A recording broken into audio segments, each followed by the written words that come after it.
the audacity of such a, it's like what you sent me earlier with the watches that the guys were wearing at the Super Bowl. That Jay-Z was wearing a $3 million watch.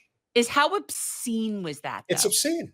It's obscene. And it gets obscene. And everyone's like, oh, you're just being jealous of people of money. No. Let me assure you, the overwhelming majority of people that have that kind of fuck you money are people that have gotten that money through ill-gotten gains, basically exploitation of everyday people. That's the truth. To have that kind of money, yeah. Or beneficiaries of this system that is just so corporate and capitalized. Like, so for example, and I do not like Tom Brady. I loathe Tom Brady. But he is not the cause of our woes. No, right? He's just a tool for capital and happens to be a great athlete. So whatever. But as far as like him with wearing that fancy watch, that's just part of the whole show for everyone. Like, I don't blame him. No.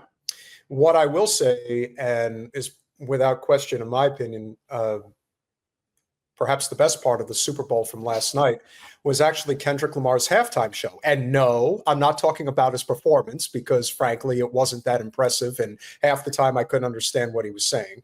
But I didn't watch it, but I heard that it was good. And then I saw there was a situation. This was the situation.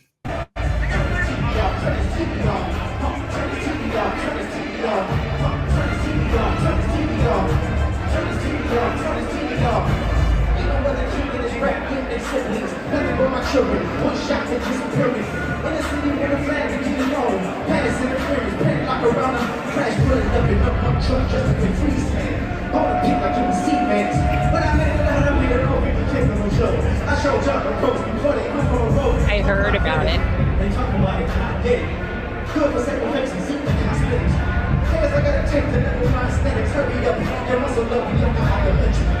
I love how they have to make an example of the person who cares. It's a very good question, Trapper.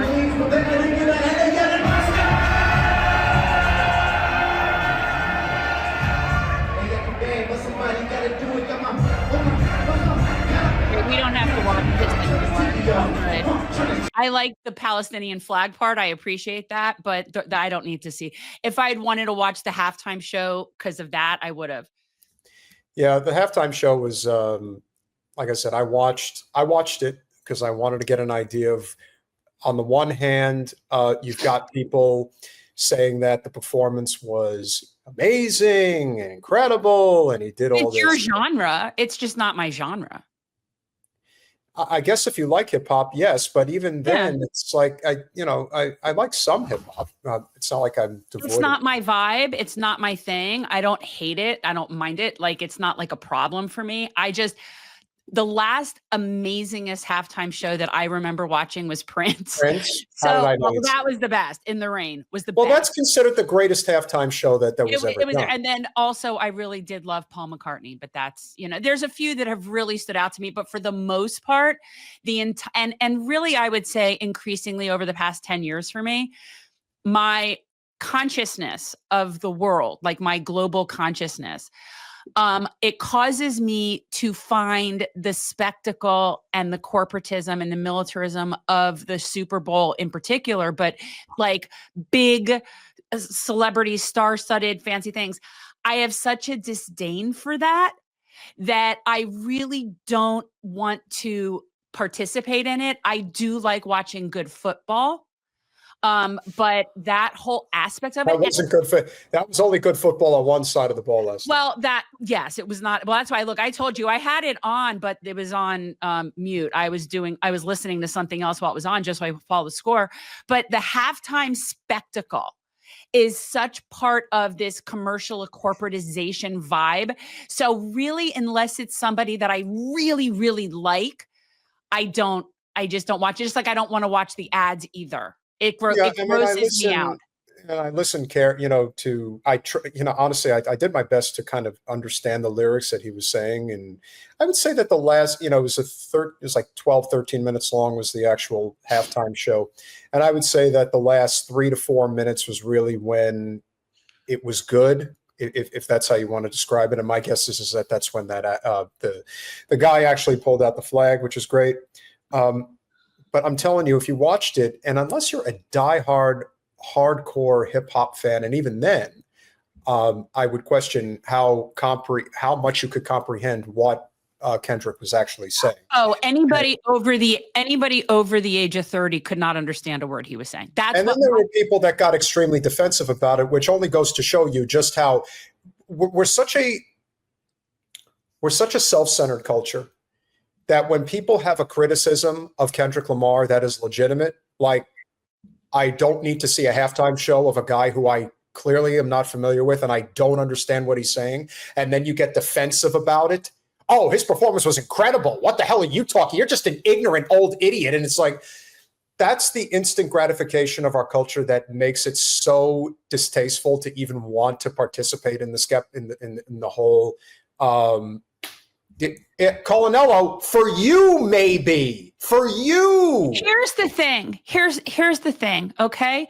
You cannot please everyone all the time.